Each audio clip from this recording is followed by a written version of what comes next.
Welcome to Dead Man Talking.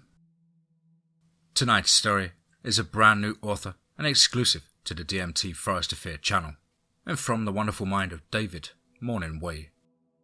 As ever, please do let us know what you thought down below in the comments box. Please do like and share. It really does help build the channel and our community further. And why not hashtag TeamFEAR and DMT's Cryptid crew.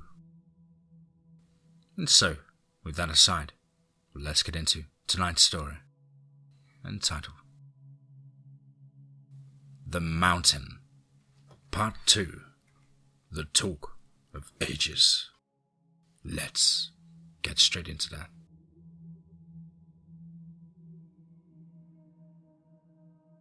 Over the next few hours, John told them things that even watching every horror and sci-fi movie in existence couldn't have prepared them for in the slightest.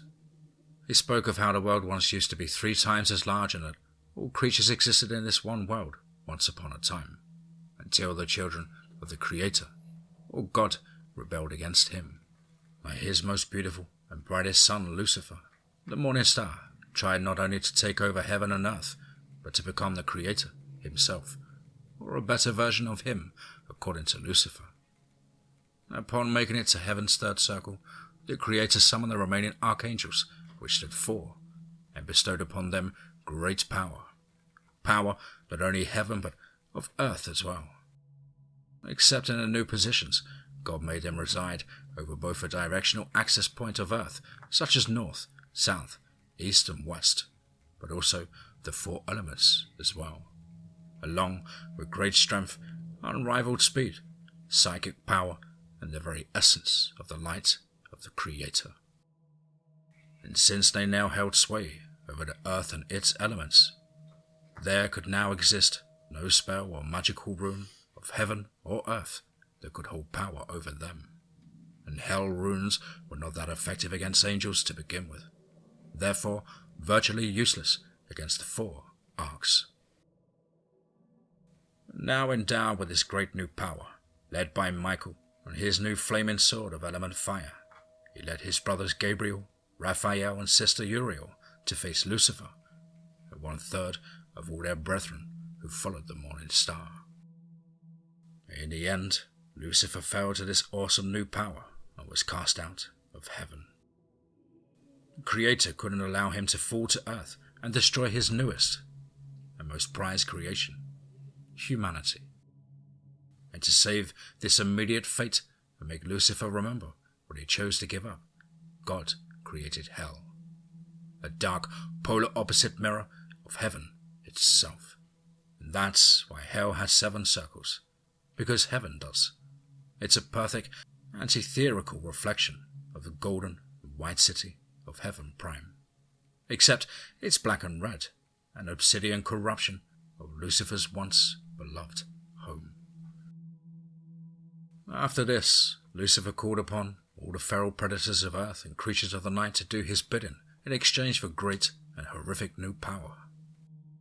The creatures outside pacing around this house as we speak are the creation of that dark and unholy pact, said John, stopping for a moment while the 2 men took this in. Hundreds more abominations were born into the world, and the Dark Ages began. In an attempt to right this wrong, each archangel sought out one worthy human to transfer a small amount of their power to, and thus the Arch families came to be. Evil was paying close attention, however, and so repeated this process for themselves. The 7 primes, or princes of hell, sought out 7 dark and strong humans and succeeded in mirroring the Arch families, just as hell was made to mirror heaven. Evil knew not the family's immediate intention, though, and that would prove to be their downfall. Holding power over the Earth's elements and positional access points, a great veil was put up to separate 2/3 of the world from the other 1/3, cutting off the bulk of humanity from the nightmares of hell, or any magic whatsoever, as to ensure nobody had the power to conduct any summoning rituals that could break the veil or bring these nightmare creatures into this new, safe world. The creatures who took pacts with Lucifer were offered a truce if they would help protect the veil of humanity from those who serve hell or any other potential threats. The creatures outside and many others refused this truce, and so 1/3 of the larger side of the veil houses them and keeps them from affecting human lives. Specifically, the monsters outside came to be during the Dark Ages, when 4 great, noble warriors, after a particularly nasty battle, became lost and stranded in the woods, on the brink of starvation and desperately avoiding being caught by their enemies. And while 3 of the men were using magic to summon help, as the 4th kept watch, one of the princes of hell, Beelzebub, who presides over the deadly sin of gluttony and rot itself, came to the 4th man and offered him godlike power if he was to kill and eat the flesh of his brothers in arms. And while what Beelzebub truly said and showed him is to this day among debate, whatever was proposed, the warrior named Lo took the Dark Lord's deal and became the first of his kind. The more the evil tips the balance of power, the more the veil begins to tear in places. It's my job, said Mjoen, as a veil guardian, to protect the veil and the balance, or at least the light side of it. It's because of these micro rips within the veil the creatures like the ones you encountered are able to get through. The Ark families have blended their houses and bloodlines over the centuries in an attempt to create one leader, one who possessed power from all 4 archangels. 32 years ago, this was accomplished, and I have served and protected Arella since the day she was born, guarding both her and the veil. If the ancient Lokori, or Wendigo as the Native Americans have named them, breach that locked metal door you saw, Wade, they may just bring down the veil far enough to usher an army through, and begin the first steps of what you would call Armageddon, Ragnarok, or the Apocalypse. For they are just different names for the same event, and can never be allowed to happen. Mjoen continued as the 2 men listened eagerly. He spoke of many things, and how the giants were only sub-Nephilim species, and how true Nephilim Prime was a union between a full-fledged angel and a pure-blood demon, or devil, and how the first of them was born when Adam's first wife Lilith was cast out of Eden, becoming the very first demon. At this time, Lucifer had just begun his war on heaven, and during a break-in battle, Lucifer's right hand and most powerful angel next to him, Samuel, saw Lilith's exile and rebirth from the ruined first circle of heaven. The angel Samuel flew down to her, and upon seeing this new creation, was overcome with a remarkable epiphany. Mjoen paused for a moment. Now, boys, you must understand one of the main driving points Lucifer used to fuel his rebellion. It was us. You see, the angels had amazing, great power, but had no choice but to serve in the light to sustain their power and grace. Humans, however, well, what humans have, the potential to become, through God's plan at least, have no such limitations. In fact, once a soul completes its intended journey and chooses light over darkness and all its forbidden pleasures, it becomes nothing short of a fledgling god itself. They will be able to cross into heaven, hell, and almost everything in between, to bring justice straight to the heart of hell, where angels cannot tread. They can just choose to join the darkness and just say screw it all, go forge their own destiny in another world. As long as they don't threaten the light, heaven, or God's plan and creatures directly, then they are left to their own devices. Samuel thought to cheat this process and create a being that could be without limitations of divine or dark borders, and be given great power, without earning it through trials and tribulations, as mortals must. There is a very, very important reason God makes souls go through the trial of mortality, interjected Mjoen. For without the wisdom and experience of defeating your own personal demons, trials and making choices in which you must answer for, you're just a spoiled child who cannot process rejection or consequence, and then given a loaded gun that never runs out of bullets. Most of the Nephilim became the worst beings in all existence, save for about 10% of them, who became the light counterpart to their dark majority. Some of the best and most noble people to ever draw breath, and you're legends. Wade and Daniel both stared at Mjoen quizzically upon him saying this. Haven't you heard of Hercules, Thor, even Achilles, who was merely an offspring of the Nephilim prime? Mjoen also spoke of how during World War II, the Nazis, using science and dark magic, ran experiments on how to fuse high-ranking and capable Gestapo officers with princes of hell, in order to usher the royalty of hell unto earth. How Lucifer himself was set to fuse with a high-ranking officer, but vanished the day before, leaving his spire in hell, in crumbling ruins. How he was locked in the deepest part of hell and could only leave his spire in spiritual form, and how the experiment would not only freed his physical body from the dark palace-like prison, but would have given him a body on earth as well. Everything he had desperately wanted since he'd fell from heaven. Not one soul in heaven, earth, or even among the denizens of hell have any clue where he is.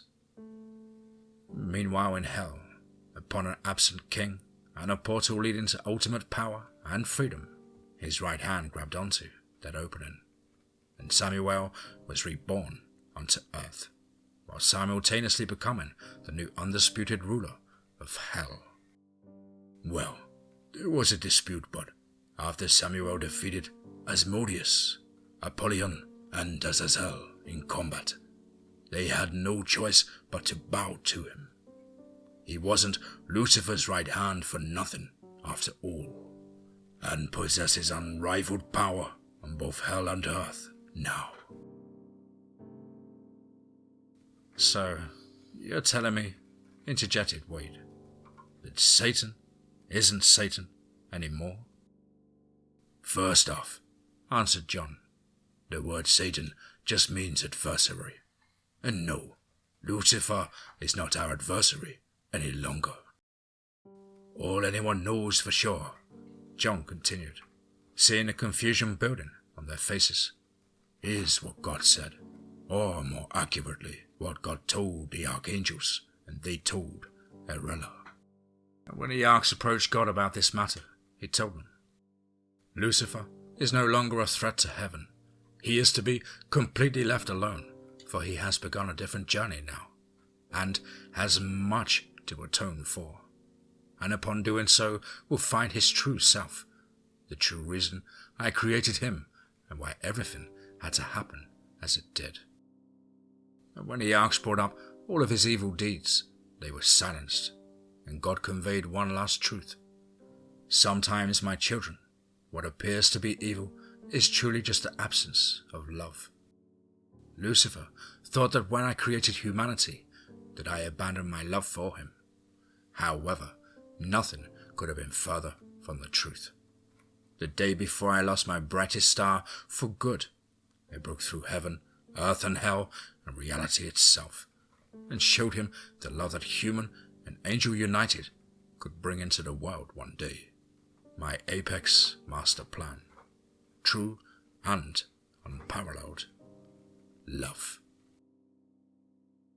There is nothing more powerful in the whole of existence, even myself, or I would have brought it into being by now. It's the most powerful energy source in any and all worlds, dimensions, and universes, and has never existed in its truest form, has never manifested into the universe yet, This love exists within me, but it is my very core and cannot simply be given. For it is my very existence, and no other being could contain it within themselves through me. Not without being torn apart on every level. Their very soul will be eradicated by the power. This can only be brought into creation by a very special union of human and angel. I created humanity not just for my children, but for you, for each other. Upon bestowing Lucifer with this knowledge and its specifics, it awoke him, and in doing so enlightened himself to his true destiny, and how this was a gift that affected everybody directly, even him. Now, after I placed this knowledge directly into his heart, I tore down his prison and gave him a choice. As much free will as a human or Nephilim could have. At that moment, the portal to Earth and the awaiting vessel opened, and so from the ruins of his prison, I raised a tree of life, and instructed him to go through whatever doorway he wished. But that only my door, which opened at the base of the tree, will lead you to the destiny I just revealed to thou. And the rest, John said, is history. Wait, said Daniel in a shocked yet slightly amused tone. So we only live in 1/3 of the entire real world. All monsters are real, magic exists, the Bible has been severely redacted, and the devil quit being the devil, and he's just out there, finding himself. Before anyone could answer, Daniel put his fist to his head and pulled him away while opening his hands wide as possible, indicating that his mind had been thoroughly blown. And John continued on. He spoke of how vampires were once a choir of angels, and it was their job to deliver God's wrath, and how almost their entire choir followed Lucifer, save for one, and how he, Azrael, because of his loyalties, was ascended by God to the status of the angel of death, and would sometimes choose souls bound for hell, snatching them from their descent if they still showed potential, in order to make them reapers and give them a second chance at redemption by helping lost souls and escorting them to their intended destination, hopefully changing their hearts and souls in the process. John said there were 3 versions of vampires that now exist. The original choir, who were more or less just a type of fallen angel, their offspring, who have many Nephilim-like powers, but not quite as much raw power as their parents. When his offspring sleep with a human, you get the vampires you see on most television and movies, enhanced killers who require lifeblood and time to grow in power, but more or less end up being superhuman-like beings, who occasionally are born or evolve into having more supernatural and active powers. He spoke on how once the veil was put up, the Lycans truly stepped up and helped the light perhaps more than any other creatures. How veil guardians like himself worked closely with Lycans to protect the boundaries set up by the veil, and how some of his very best and most trusted friends were Lycans. They are truly a loyal and noble race, John said to himself, smiling.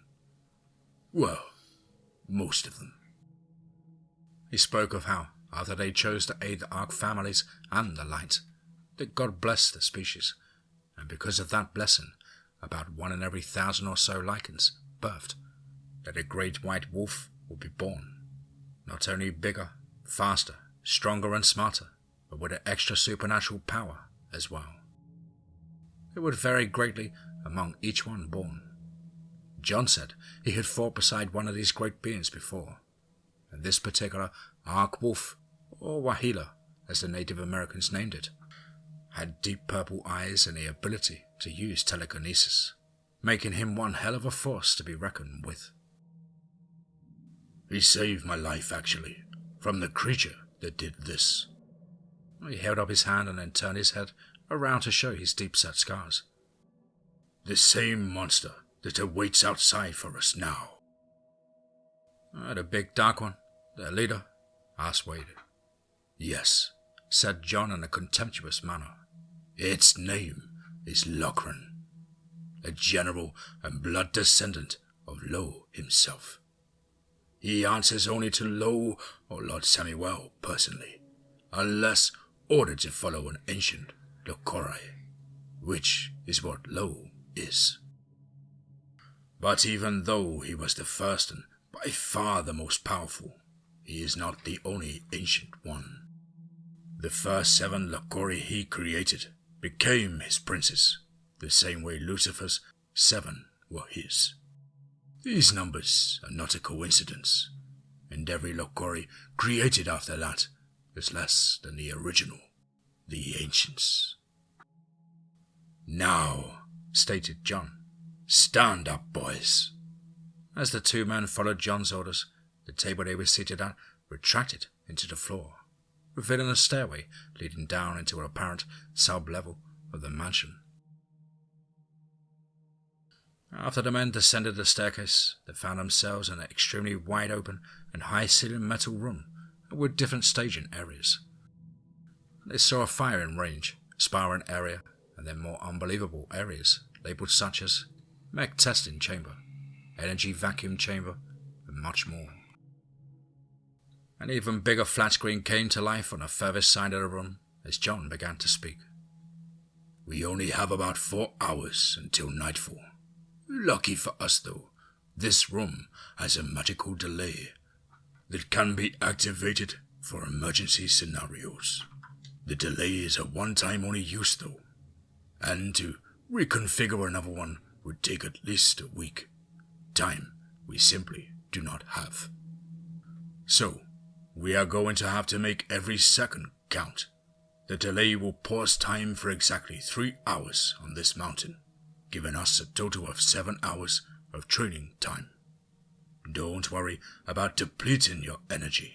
After everything, mana will be presented to you, a divine fruit that grows only on trees of life and will replenish every aspect of your being, physically, mentally, and spiritually. Now, there is a specific attack that Lokori can perform in which you need to be made aware of.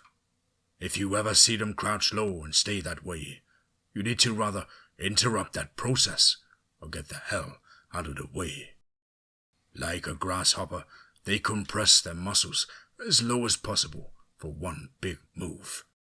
And as their muscles compress, so does the entirety of their energy and dark power, allowing them to move in one straight line with impossible speed. Wade had flashbacks to the creatures attacking Daniel's boss, and it all began to make sense. So, they can't actually teleport. Wade thought to himself, making more sense of the attack and subsequent murder of the electrician.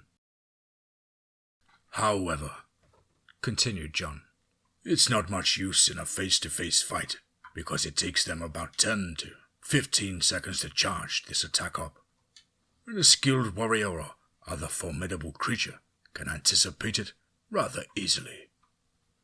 This trick does make them the #1 ambushing predator and should not be taken lightly. Mjoen instructed them to retrieve a variety of weapons and items from upstairs in order to familiarize themselves with their purpose and how and when to use them. When the men returned, they were greeted with a new face though. A beautiful yet intense-looking woman was now staring back at them through the screen. Mjoen has his part to play in this common battle, and has left to do so. My name is Rose, and I will be training you. Mjoen will return here tonight to aid you in battle, and I have to try and teach you enough to not only survive, but to be victorious. Listen to me very carefully, you two, said Rose with a complete seriousness in her voice. Now, with the special weapons and armor this place has at its disposal, not to mention the magical and holy relics, your victory is not only possible, but probable. And if you do everything I say with complete dedication, then we will tear those gross fuckers apart.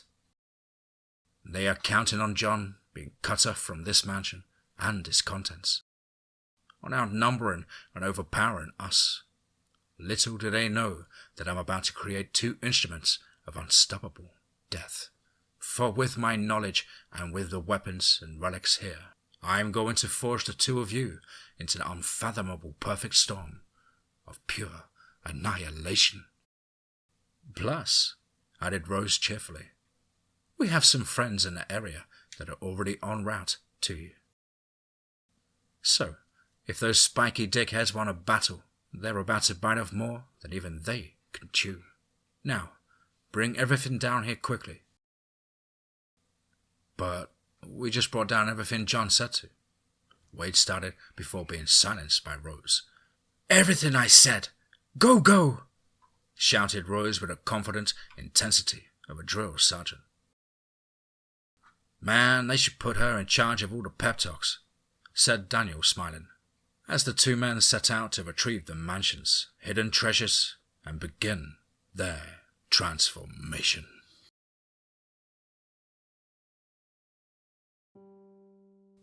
The Mountain. Part 3. Unlikely Allies. Let's get straight into that.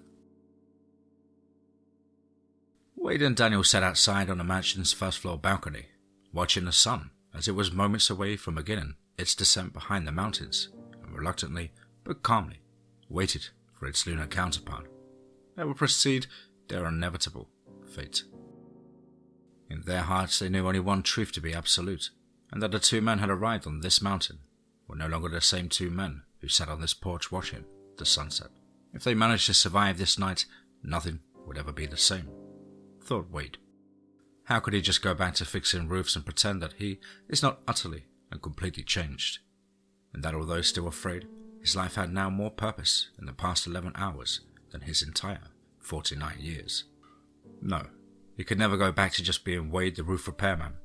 In fact, he wasn't even sure that person existed anymore. Not after everything he had been told, and most definitely not after all the special training it just went through with Rose, using weapons and items that were beyond his wildest imaginings. Judging by the smile on Daniel's face and the faraway content look in his eye, Wade assumed he felt the same about the situation. Well, at least the manner worked, said Daniel. I feel like I just woke up from the best night's sleep ever, but without any residual grogginess, hunger, or anything. Like being perfectly balanced. Yep, replied Wade shortly. What's up? Asked Daniel. Something on your mind? I mean, besides having to face a pack of demonic giant monsters. Daniel said in jest while nudging him with a shoulder and smiling. Well, that's just it, responded Wade. I should be more terrified. It's like life and death no longer carry the same intense impact they once held, and that no matter what outcome we encounter this night, I feel content. Like this is my destiny, and for the first time ever, I feel as I'm exactly where I'm supposed to be, instead of desperately trying to chase money or material things that are supposed to give my life meaning, but never seem to do. I feel, to put it simply, like everything, one way or another, it's gonna be okay. Me too, said Daniel, smiling and placing his hand on Wade's shoulder. Me too, came a demonically wretched voice from the left corner of the balcony, which was easily over 12 feet off the ground, making the creature's head just visible from the base of its neck as it peered at them over the high porch railing. Lachlan, said Wade in a contemptuous tone, as the creature grinned at him, displaying sharp, unnaturally long teeth that had just the slightest bit of saliva running down them. No doubt from eagerly wanting to consume Wade on the spot. Ah, I see you're familiar with me now, and no doubt much more, I dare say, spoke the creature in a wholly sophisticated and disturbing new tone. Its voice now sounded so proper and intelligent that, for a moment, Wade almost mistook it for a British accent, due to the severity of its perfect grammar and tone, not unlike an English major or Ivy League college professor. Up close in a fading light, Wade noticed they actually did have eyes, and where he once thought to be vacant black craters in the head were actually 2 round spheres of voided out black that carried not a single reflection of light from the dwindling sun, like they had absorbed any light whatsoever. Well, gentlemen, seeing as how you have obtained my name from John, no doubt. It is only fitting that I am given yours. I can see the young one is named Daniel. Hello, Daniel. Terribly sorry about killing your friend. Rather unfortunate. My name is Wade, he said to the creature, while rising up to face him. Derived from the pre-7th century Old English verb waden, meaning, ironically enough, to go. The one thing you cannot do, said the creature while laughing. Or can you? What are you getting at? Asked Wade impatiently. I'm going to level with you boys, said Lochran seriously. I just need what's inside that locked room. Why don't you just take all the other goodies, weapons and all, and just leave? This is not your battle. Go and enjoy your lives instead of foolishly throwing them away. Like you would have just let us leave, said Wade accusingly. We would just end up dinner. Not true, sir, answered Lochran, almost offended. I assure you my word means something. Plus, you have enough high-tech armor and weapons, not to mention magical relics, to make a rather easy escape. And you know it, sir. If we let you take the mountain, then how long until you start marching armies across the Veil and into the rest of the world? Our world. My answer is no. Mine too, said Daniel, rising up in order to stand beside Wade defiantly. Let me explain this another way, said Lochran, with just a touch of his voice's demonic edge coming back with that statement, before returning fully to its proper state. John's lieutenant has betrayed him. In exchange for a position of power, he has helped us usher in our ancient Lokori, with a retainer of 50 soldiers, who will arrive within the hour. You have not one hope, even with that small pack of lichens. I can smell moving this way now. Lochran began laughing again, sounding more like a demonically possessed manic human than the yipping howls of chaos that Wade had heard from the others. Where is your glorious creator now? Said Lochran, while still laughing maniacally. Rhetorical question, boys. Lochran said, trying to calm his amusement. No need to answer. Cutting off their conversation like comical foghorn, the rhythm to the old shave and a haircut. Beat issued overwhelmingly loud for an approaching car horn. Dun dun dun dun dun dun dun dun dun dun dun dun. The car honked again as Wade and Daniel looked at each other in panic confusion, as Lochran turned his massive head towards the sound quickly, his antlers accidentally ripping up part of the deck, as easily as someone tearing apart wet cardboard as he did so. Sounds like another snack has arrived.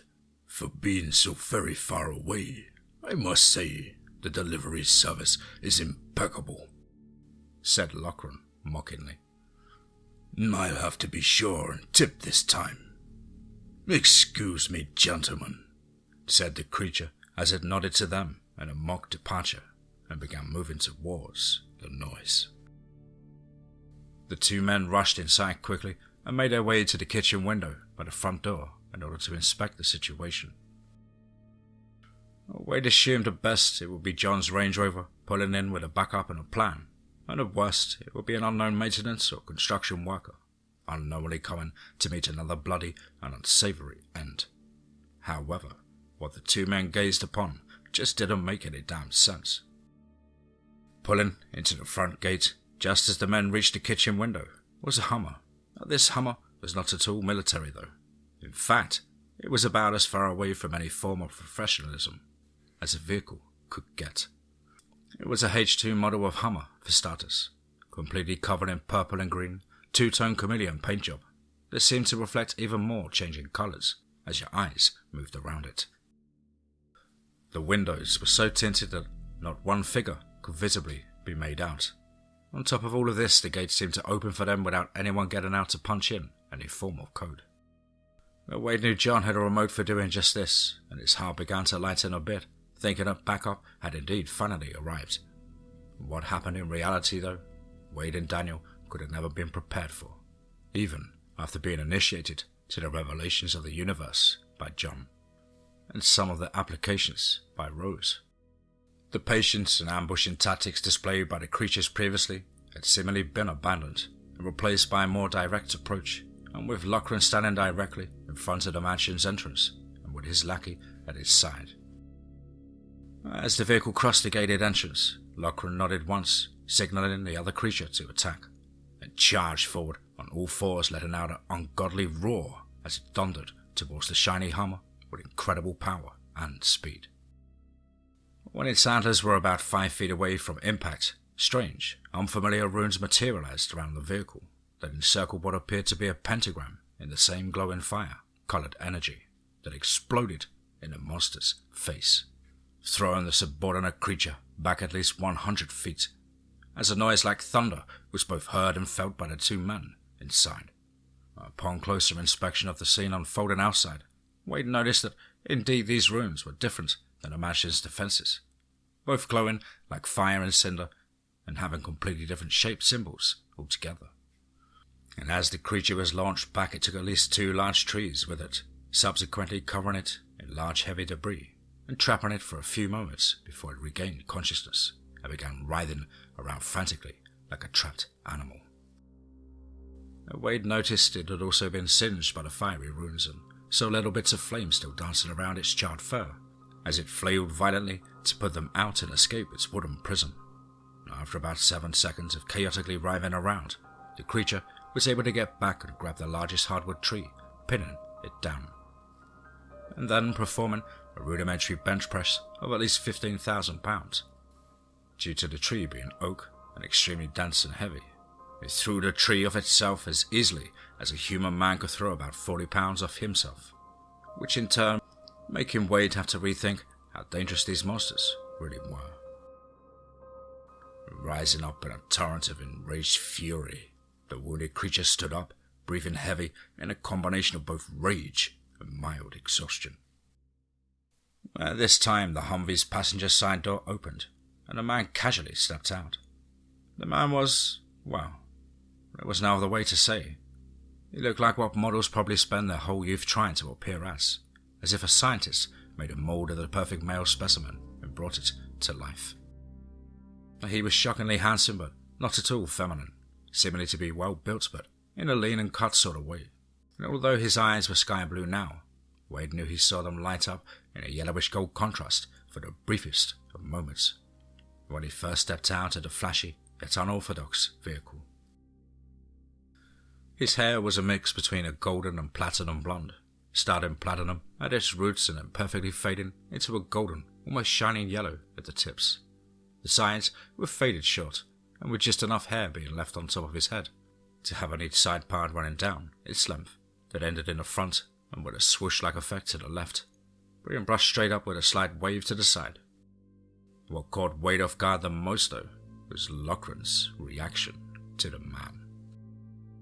As the handsome man opened the passenger side door, Lochran opened his mouth, no doubt to say something ominously clever, thought Wade. But both stopped in his advance and shut his mouth quickly upon the man's briefly flashing his golden yellow eyes. And as the handsome man and Lochran stood staring at one another, the rabid and angry stunned creature made to its feet and let out a crazed battle cry before charging at the man in a frenetic frenzy of hate and rage. "No!"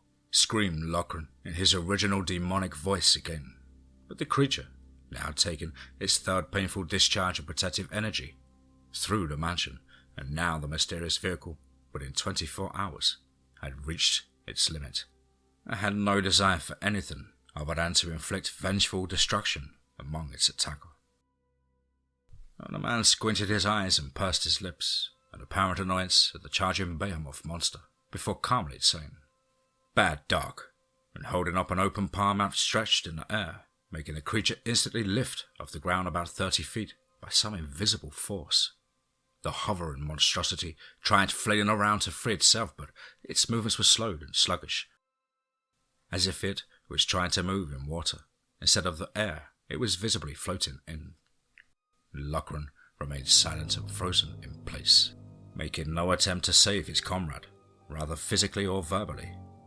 Instead, the stationary Lachlan put his hands behind his back casually, like he was waiting patiently, and then subtly began rubbing its thumb claw and index finger claw in a circular motion until dark black, almost energy-like shadows began coalescing around his claws.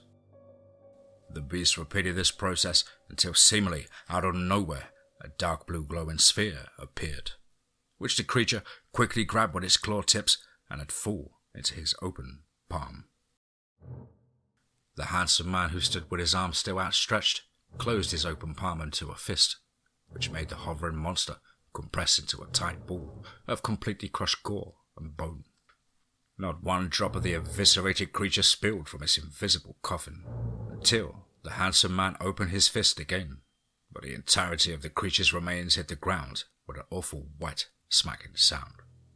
Lachlan, who stood poised with his hands still behind his back, closed his hand shut over the dark blue glowing stone and disappeared. In fact, though, upon quickly surveying the scene, Wade noticed Lachlan had actually reappeared behind the handsome man, and with his oversized claws raised high for the kill. Wade thought for sure that the ace Lachlan had just pulled out of his sleeve had given him the advantage. And that at any second, Wade would witness the handsome man's head explode, just like the former electrician. Lachlan swung down hard and was met with an explosion of dirt, as his claws met nothing but air and the ground. Mimicking the monster's own failed action, Wade noticed the man was indeed standing behind Lachlan now, as the creature freed its large claws from the earth. The handsome man threw a straight hard punch with an ease skill of a master martial artist. Upon his fist impacting the creature's back, Lachlan was launched forward and with his chest stuck out and his limbs dangling limply behind, making him appear as if he was struck in the rear by a speeding locomotive. Lachlan landed on the mansion's front wall, activating a protective barrier which blasted him back the way he had just came, rocketing directly towards the handsome man again, as he swiftly backhanded the incoming creature, sending him flying into the woods and tearing through trees and foliage. Lachlan remained still under a pile of debris, with tiny light blue flames scattered across the immediate area from the house's protective barrier. The handsome man walked back to his vehicle, opening the passenger side door.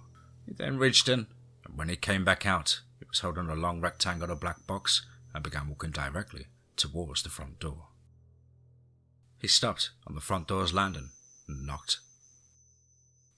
"How is he able to touch the mansion when the masters can't?" whispered Daniel so low that Wade barely heard him. "The protective barrier only repels those who wish to do harm or are evil," spoke a voice that hit Wade's eardrums like silk and honey, like his very vocal cords had been strung from gold.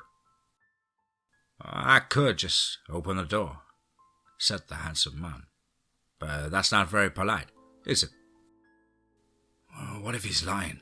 whispered Daniel. "What if he's knocking so quick that it's not properly setting off the barrier? What if he can actually come in?" continued Daniel. "Like if he needs permission, like a vampire." "Look at him," said Daniel, a little louder than he would have liked.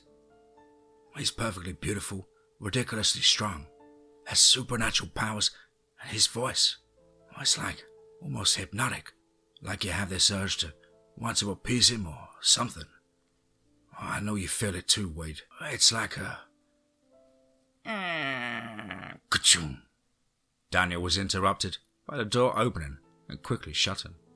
The handsome man now stood smiling at them, not 8 feet away, and holding his black box, in which Wade could now see was covered with about 20 different ornate-looking locks. "I'm sorry, but it seemed like that was going to take a while," said the man. "And nightfall, it's almost among us." He was right, thought Wade, as he peered out of the kitchen window, watching the last of the golden and amber light fade to black. The LaCouri was right about the betrayal of John's lieutenant. Sometime in the next hour, a small army of these vile creatures will appear 1.5 miles to the north, or directly in front of the mansion. The mountain's peak was just teleported far away ages ago, but that's a story we don't have time for.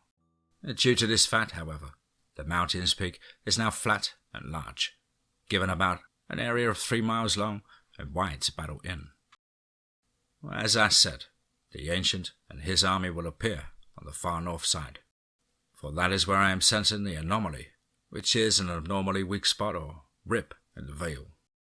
And taking away the element of surprise, I will not be enough though, said the beautiful stranger, seriously. Not even close.